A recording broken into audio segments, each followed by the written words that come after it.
but when the man with the checkbook lands on the ground, it's not the time to pick a fight. Absolutely.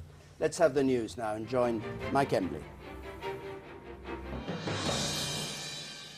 Hello to you from London. Polls have closed in the eastern United States in a presidential election which is expected to be one of the closest contests in many years.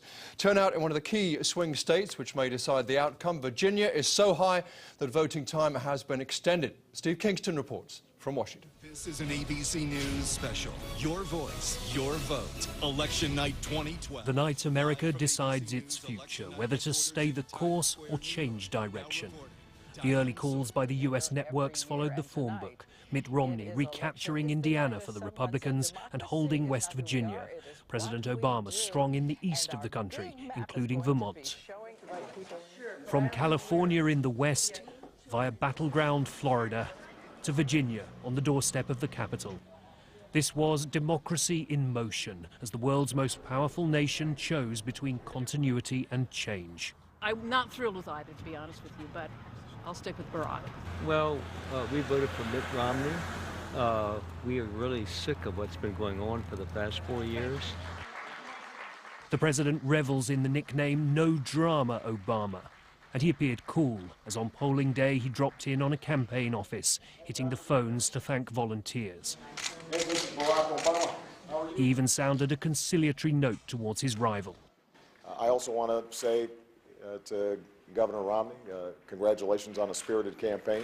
I know that his supporters are just as engaged and just as enthusiastic and working just as hard today.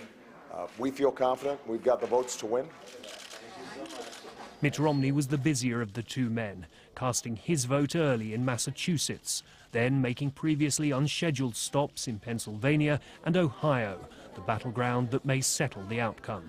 This is a great day with great opportunity ahead, but I'm also looking forward to tomorrow, because tomorrow we begin the work. For both sides, this final day was all about turnout, getting core supporters to the polls. In Virginia, we followed Shawnica Pridgeon, an Obama volunteer, shuttling between voters' homes and polling stations. It's definitely all about the person-to-person contact, no matter how much money is flying around in elections these days. For some, simply getting to the polls was an achievement. In New York, ravaged by Hurricane Sandy, these voters cast their ballots under canvas in a tent hooked up to generators. We were making phone calls for a couple of days trying to find out where we were going to vote.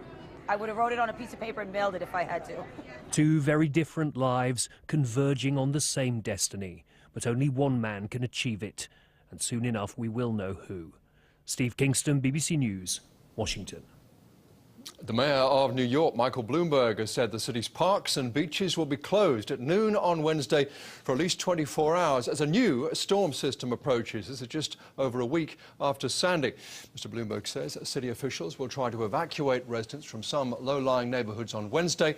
That's when the storm is expected to strike. Forecasters say it's likely to bring high winds and a storm surge along the coasts of Virginia, Maryland, New Jersey and New York. It's reported that 7 Syrian army generals have defected to Turkey. The state-run news agency says they approached the border and asked for refuge.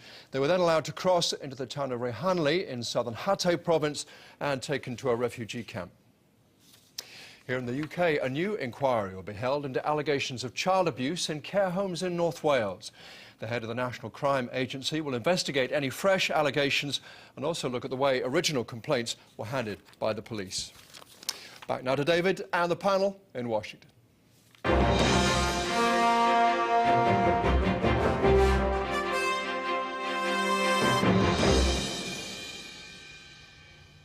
Thank you very much. Let's catch up with the latest, Emily. Yeah, we've got a few more results coming in. Let me show you what's happened here. Tennessee has been called for Mitt Romney and the Republicans. No surprises there, but those electoral